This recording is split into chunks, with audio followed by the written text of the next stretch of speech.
What's good, guys? It's Nick's Lotus.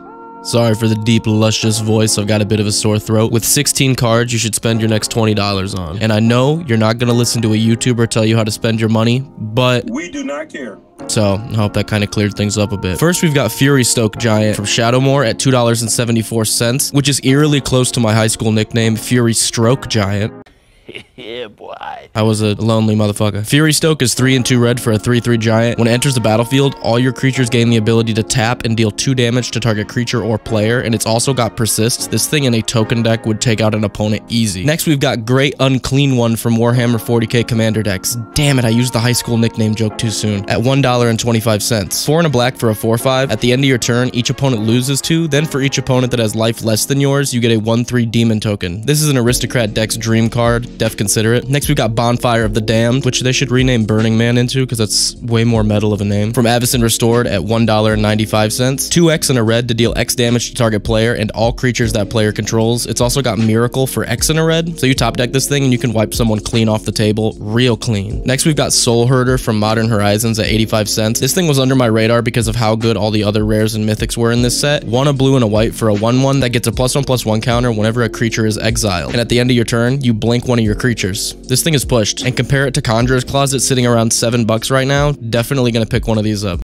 I mean, it's alright, like, overrated as f in my opinion. Tragic Slip is up next, and if that doesn't remind you of your grandpa's weak-ass grip strength, I'd pick one up. From Jumpstart 2022 for 24 cents, 1 black for an instant to give a creature -1/-1, and if a creature died this turn, that creature gets -13/-13 instead. Solid-ass removal card. Heraldic Banner is up next, from Commander's starter decks at $1.28. A 3-drop artifact. When it comes into play, you choose a color. Creatures you control of the chosen color get +1/+0, and it taps for 1 mana of the chosen color. This does some work in token or creature-based decks, and it's also just a mana rock at its worst. Definitely consider it. Up next is Mnemonic Betrayal from Guilds of Ravnica for $3.78. 1 a blue and a black for a sorcery. Exile all cards from all opponents' graveyards. You may cast those cards until end of turn, and use mana as though it were any color to do so. Whenever you cast a spell from exile, it goes back into their graveyard, and at the end of turn, all uncast spells go back into their graveyard as well. Exile Mnemonic Betrayal. This thing's super powerful. You'll have 3 graveyards worth of spells to cast, and this thing would just pair great with an infinite mana combo. So if you have one of those in your deck and you've kind of been looking for an outlet, I mean, this seems pretty good.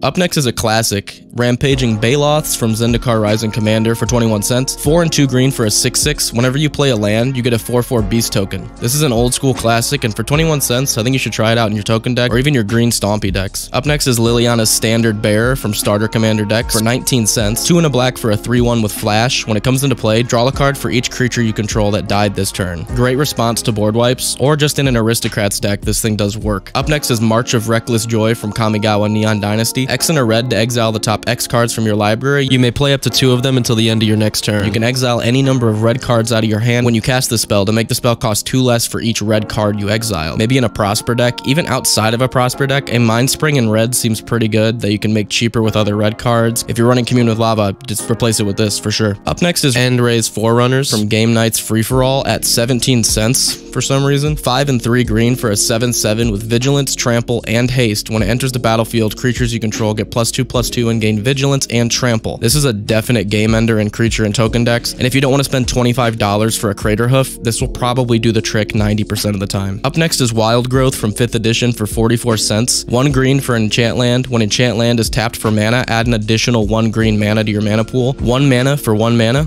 Yeah, I'll take that green Mox. God damn. Up next is Shaman of the Forgotten Ways from Dragons of Tarkir for $4.21. I think I might get a Zoro Altar Art for this because that's just too funny. 2 and a green for a 2/3 that you can tap for 2 mana of any combination, but you can only spend that mana to cast creature spells. You can also pay 9 and 2 green to make each player's life total the amount of creatures they control. Activate this only if you have a total power of 8 or greater on the board. Easy, fantastic card, great mana ramp, and also a potential game ender. So Keeper of the Keys is next. A Spectral Janitor, if you will, from Conspiracy Take the Crown for $1.47. 3 and 2 blue for a 4/4. When it enters, you become the Monarch. At the beginning of your turn, if you're still the Monarch, creatures you control are unblockable this turn. Again, if you're in a creature-based deck with blue in it, this will end a game while drawing you cards. If you have a Yuriko deck or like a Ninjutsu deck, this seems like a great fit in those. I just really like this card. Diviner's Portent is next from Forgotten Realms Commander for 51 cents. X and 3 blue for an instant. Roll a d20 and add the amount of cards in your hand to the result. If it's a 1 through 14, draw X cards, and if it's a 15 plus, scry X, then draw X cards. This is a solid ass card draw spell, especially at instant speed. It's like way better than Mind Spring, and if you get the 15 plus, you get all your best cards on top, so this thing just seems like it's very, very good. And lastly, we've got Predator's Hour. They should rename Amber Alerts to that. It kind of rolls off the tongue way better. From Crimson Vow Commander for 24 cents. 1 and a black for a sorcery. Until end of turn, creatures you control gain menace, and whenever this creature deals damage to a player, exile the top card of that player's library face down. You may look at it at any time and play it and spend mana as though it were any color as long as they remain exiled. Even if you've got 4 to 5 creatures in play,